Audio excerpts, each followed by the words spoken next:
जय जगन्नाथ। आसंता 28 तारिख पवित्र राखी पूर्णिमार आपणमानकर सुभद्रा योजनार 5th इन्स्टॉलमेंट किंबा जो मैंने नुआ कर आवेदन करते आपणमानकर टंका आसवा जाऊँगी। तो सिंपली देखो आपण मैंने यही स्टेप को फॉलो करूँ नचेत आपणमानकर भी सुभद्रा योजना टंका आसी नपे कि रिजेक्ट हो पारे। तो देखो रिजेक्टर लिस्ट बर्तमान सुधा आपणमानकर ऑफिशियल वेबसाइट आसीगलानी।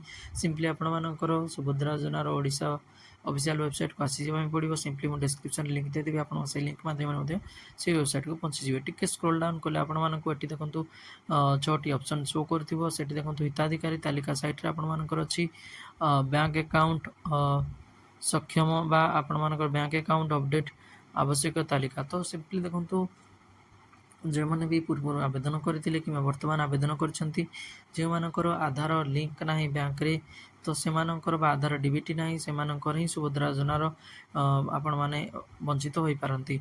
सिंपली देखो आपर एनपीसीआई रिजेक्ट लिस्ट आपर नाम अच्छी कि ना चेक करनी। जदि आपर नाम यही लिस्ट अच्छी तो सिंपली आपर निकटस्थ जनसेवा केन्द्र कि आपर निकटस्थ बैंक शाखा कि आपण मैंने निजे ऑनलाइन माध्यम ताकू लिंक करेंगे।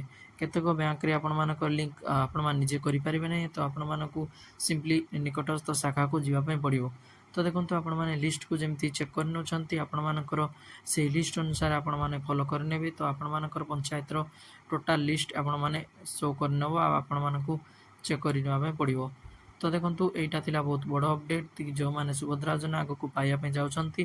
तो आपण मैंने यही काम को मिस करूँ ना एवं यही वीडियोटी को बहुत रु बहुत शेयर करूँ जहाँफल कि समस्ते निजर एनपीसीआई लिंक करातु एवं सुभद्रा योजनार 5th इन्स्टॉलमेंट रु कहीं भी आपण मैंने वंचित हूँ ना।